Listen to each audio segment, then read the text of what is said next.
سلامونه ملګرو، ستاسو د بیرور سید سالار یم. ملګرو، دیر میدان ته راغلی ما عبید ملنګ صاحب سره ناستې را جوړ شو د دوی په حجره کې. عبید ملنګ صاحب، تاسو ته په دیرې کې ستاسو په حجره کې په سالار ټي وي کې ډېره زیاته مینه او هرکلی وي. ډېره زیاته مننه سالار صاحب ستاسو د راتګ او ډېره زیاته مننه ځکه چې زما په دغه دوه درې کسان مې چې پیژني نو په دې کې هم ستاسو ډېر لاس دی. او دا خبره زه کوم چې یو تاسو او یو په دیر کې سجاد احساس کله چې زه مشهور نه وم نو په هغې کې تاسو زما سره ډېر لکه مطلب تاسو مونږ په خپله د ټي وي په شیشه باندې راوستي یو او د خلکو سره معرفي کړي یو. نو که زه ستاسو ډېره مننه وکړم. بعضې خلک داسې چې بیا هغه خپل زړه هر څه هیر کړي که نه مطلب مشهور شي نو داسې وایم نه چې یاره زه د دې دپاره ډېر خلک دي چې بیا کالونه هم نه ریسیو کوي که نه دا ګیلې میلې پکې په کار چې وشي. نو په کار ده چې سړی خپل اوقات اولنیم یاد ساتي داسې ټول عمر نه لکه په کار ده چې تا سره په اوله وخت کې کوم چا دغه کړی محنت کړی چا د سره زیار کړي ستړي که چې هغه تا ته یاد وي که نه چې هغه ښه تا ته یاد وي نو دا ډېره ښه خبره ده. نو زه ګوره د دې خبرې قایل یم سالار صاحب چې تاسو ډېره ستړی کړې ده. صحیح، ډېر زیاته مننه عبید ملنګ صاحب. ځینې ملګري خو اکثر پروګرامونه وکړي بیا نه م یادوي،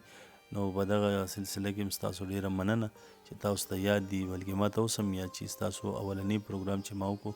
ملګرو ډېر په ګڼ تعداد کې هغه خوښ کړی ما ته یاد دي. عبید ملنګ صاحب، دا راته ووایي چې نن سبا ستاسو ژوند څنګه روان دی او د ژوند مشغولتیا هم سره نن سبا څه کوئ؟ سالار صاحب ژوند شکر دی روان دی ځکه چې په هر حالت کې د الله تعالی شکر ویسته پکاري. ژوند اوس داسې دی چې لکه مطلب دا دی چې کله وایي د سړي وسایل زیاتیږي نو مسایل ورسره هم سیوا کیږي. نو دا دی چې وسایل سیوا شوي دي خو الله تعالی د یو طرفه بندوبست کوي لکه موږ خپل محنت کوو که نه دغه د پینټینګ کار کوو د دې سره سره مطلب هغه پاکستان کې جاب میلاوېدم ډېر په مشکله کېږي نن سبا نو خپل کوشش کوو لا تر دې دمه الله دې خیر وکړي او لا روان یو. پینټینګ نه مراد د چې کوم آرټ وغیره دي؟ آرټ وغیره هم دي په دې کې مطلب عام رنګ چې کم دی د کورونو دغه هم دی پکې او جی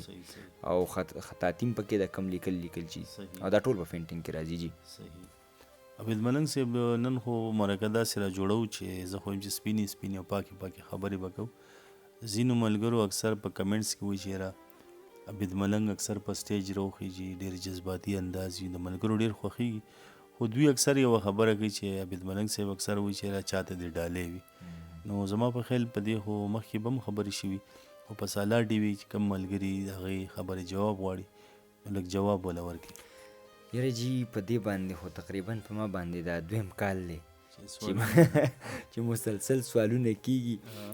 خو ما په دې ته ډېر وختي یو ټي وي والا له یو مرکه وه چې اوس مې ذهن کې نه راځي ځکه چې د مرکې هم سیوا شوي دي ما ته پته نه وي.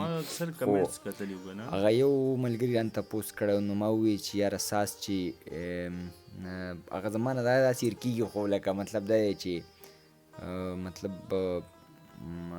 مطلب کله چې راز چې کم دی نو بې پردي شي نو بیا راز نه پاتې کېږي. نو په دې باره کې زه هېڅ هم نشم ویلی چې زه څوک یادوم یا زما چاته اشاره وه یا څه لکه ډېر خلک داسې دي چې په ځان پسې منسوب کوي داسې چې دی ما ته ډالۍ کړی او لحاظه ما داسې هېڅ چاته نه ډالۍ کړی. بهرحال د شاعر یو خیالي تصوراتي دنیا وي کیدای شي چې ما یو تصور کې یو څیز دا کړی صحیح ده د دې خبرې ضرورت نشته ځکه که زه اوس داسې ووایم چې یاره ما پلاني چاته ډالۍ کړی و که نه نو هغه خلکو بیا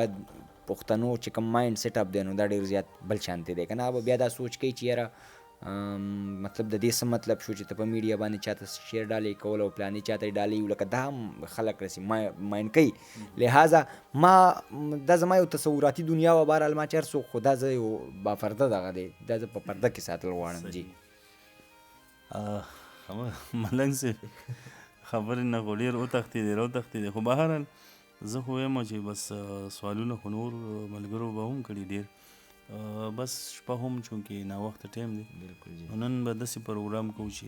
ډېر زیات ستاسو دا چې کوم نوي کتاب دی د دې نه به نوي انتخاب شعرونه به هم راته وایي نو بس زه خو یم شروع پرې واچوم. دغه شعرونه دي چې هغه به څنګه د فطرت له ښکلا خوند اخلي هغه به څنګه د فطرت له ښکلا خوند اخلي چې د مزدور وجود په بیه ځان له ژوند اخلي. هغه به څنګه له فطرت له ښکلا خوند اخلي چې د مزدور وجود په بیه ځان له ژوند اخلي او په ملنګانو لیونو پورې دې نه خاندي څوک په ملنګانو لیونو پورې دې نه خاندي څوک علم د داسې حدیثو نه بلا پند اخلي عبید ملنګ به د مرګي په خوب وده پروت وي عبید ملنګ به د مرګي په خوب وده پروت وي چې وبشیل پر هرونه یې پیوند اخلي او شعرونه دي دغه نوي شعرونه دي سالار صاحب چې د امید ونه مو شنډه غوندې ده فلسفه د ژوند بربنډه غوندې ده انقلاب رانه د سر سړي اخیستي پښتنه خاوره مې کونډه غوندې ده او نو ته کوم د پریښتو د خاندانې نو ته کوم د پریښتو د خاندانې دغه ډمکه لونډه غوندې ده نو ته کوم د پریښتو د خاندانې دغه ډمکه لونډه غوندې ده او بعضې خلک د نفرت قابل هم نه وي بعضې خلکو نه مې سنډه غوندې ده چې د ژوند په راز پوهېږم زه به مړ یم د حساب واده دې لنډه غوندې ده او په دې دور کې الفت عبید ملنګه په دې دور کې ملنډه غوندې ده او شعرونه دي سالار صاحب چې مطلب دغه هم دي چې که ملا دی او کډم دی محترم دی که ملا دی او کډم دی محترم دی که رقیب دی که صنم دی محترم دی پکې ستا د موجودګۍ احساس څرګند وي ستا واده ده که قسم دی محترم دی او د مذهب ټیکهدارانو دومره واورئ چې انسان دی بنیادم دی محترم دی او دغه ټول د پرمختیا روحې روان دي که کتاب دی که قلم دی محترم دی او یو الله دی چې وفا لره محکم دی چې وفا لره محکم دی محترم دی او که هر څومره جانان ګرم دی محترم دی محترم دی محترم دی محترم دی او عبید جانه دلته تش اخلاص څوک څه کړي چې د چا سره درهم دی محترم دی او شعرونه دي چې د قرآن په آیاتونو کې ښکارېږي خدایي د قدرتونو کې ښکارېږي بزرګ نه یم خو د عمر تجربه د ذهنیت راته مخونو کې ښکارېږي چې زما په حق کې پورته شیرنګ راوړي لوی کمال د مور لاسونو کې ښکارېږي حقیقت کې ګورې ښکلي داسې نه وي لکه څنګه چې عکسونو کې ښکارېږي حقیقت کې ګورې ښکلي داسې نه وي لکه څنګه چې عکسونو کې ښکارېږي عبید جانه داسې ښکاري چې مینې بلا درد دې په شعرونو کې ښکارېږي او څه شعرونه نور چې ستا نه وروستو به په سر راټولېده ستا نه وروستو به په سر راټولېده وینې وینې زړه مې نه راټولېده بدنیتي به د عروج په انتها وه چې به چرته پښتانه راټولېده یا په دې ښار کې ضمیر د وخت غلامو یا په دې ښار کې ړانده راټولېده د اسرار ډاکټر خبره ما کې سو چې مې غوښو ته وینه راټولېده ډاکټر اسرار صاحب د اسرار ډاکټر خبره ما کې سو چې مې غوښو ته وینه راټولېده یا خو بد لګي د حق اواز په غوږو او یا دلته کې کاڼه راټولېده عبید جان بچي یوازې شو ګلرنګه ستا یادونه به راتله راټولېده او دغه اخري شعرونه دي چې کلکې حوصلې له یو کلک زړه غواړم حق له چې ګویا شي هغه خوله غواړم دغه چې ادم پرې تقسیم شوی دی دغه تضادات له منځه وړه غواړم ربه خپل مخلوق ته مې محتاج نه کړې ربه زه به نور له تا نه څه غواړم وخت ته چې د هر ظلم حساب وکړي وخت ته ستا نه داسې پښتانه غواړم هغه چې عبید ملنګ پرې بد لګي زه د هغه خلکو بد نه غواړم ډېره زیات مې له سترګو څه حیا ونه کړه ما هم د وخت سره د خپل ضمیر سودا ونه کړه د زورور لالي د کړې بې ننګۍ نه وروستو په خدای باور وکړه ما هغسې خندا ونه کړه او لکه چې اوس هم انا او پښتو هغسې ده لکه چې اوس هم انا او پښتو هغسې ده چې په مودو پسې پوښتنه هم زما ونه کړه ژوندي و هغسې قدرت مو اندېښنو له ساتي که نه حالاتو په مونږ کومه ناروا ونه کړه دې ښار ته هر سړی تیارې راوړي عبید ملنګه شمکور ولس ته مې چا مخې ته رڼا ونه کړه او شعرونه دي چې هغسې مین هغسې خوار یمه اوس هم د قسمت په اوږو بار یمه زه لکه د پیغلې ډمې حسن یم وخت چې نیلام کړی په بازار یمه زړه مې د وجود په رنګ ستړی وي سی به یو مین بل مزدور کار یم زړه مې د وجود په رنګ ستړی وي سی به یو مین بل مزدور کار یم اوس هم تقدس د نظریې ساتم اوس هم زه د امن پیروکار یم اوس عبید ملنګه لیونی یم اوس مې یقین نه دی چې په لار یم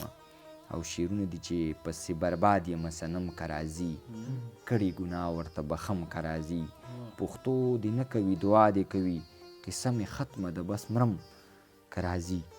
او څه شعرونه نور چې که زه فرهاد نه شوم ته غر هم نه شوې د مینتوب تاوانه سر هم نه شوې زه مسلسل له یو عذابه تیر شوم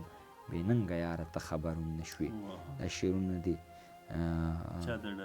نه بس عاصم پښتون صاحب یې ډالۍ چې زه مسلسل له یو عذابه تیر شوم بې ننګه یاره ته خبر هم نه شوې او څه شعرونه نور چې څوک شته چې لږ غوندې احساس د ازادۍ راکړي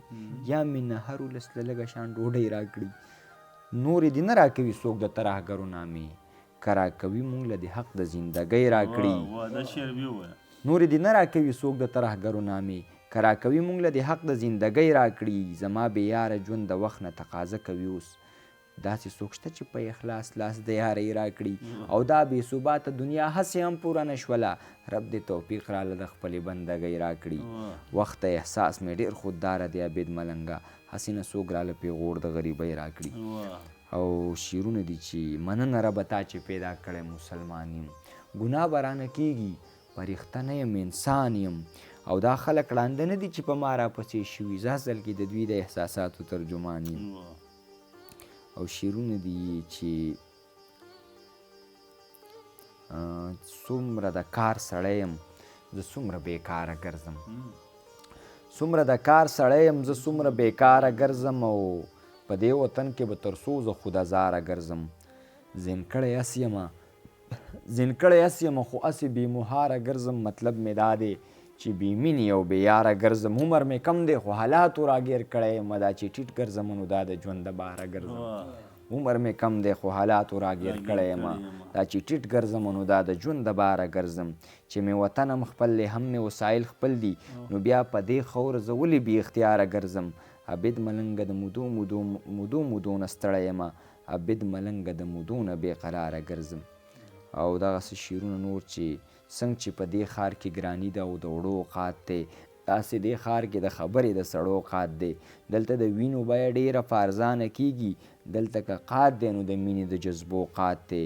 زه لیونی د لاتلو لارې اوس هم څارمه په ما یې هغسې دیدن د زمانو اوقات دی او د خپل غلام ضمیر برکت وینې که نه چې د شراب وطن کې د شوملو اوقات دی د خپل غلام ضمیر برکت وینې که نه چې د شراب وطن کې د شوملو اوقات دی او دلته د ژوند خبرې نه کېږي ګناه ده پکې هم موسیقي حرام ده هم د سریندو اوقات دی سزه هر ګران دی عبید جانه څه د خوب ګولۍ څه مې په ژوند کې فطرتي د خوشحالو اوقات دی ډېره زیاته مننه او ډېر احترام ملګرو دا و د سالار ټي وي نننۍ مرکه چې تاسو پکې عبید ملنګ رور واورېدو تر د بلې مرکې هم په الله باندې سپارم چې هر ځای کې ښاد آباد او بریالي اوسئ د لوی الله په امان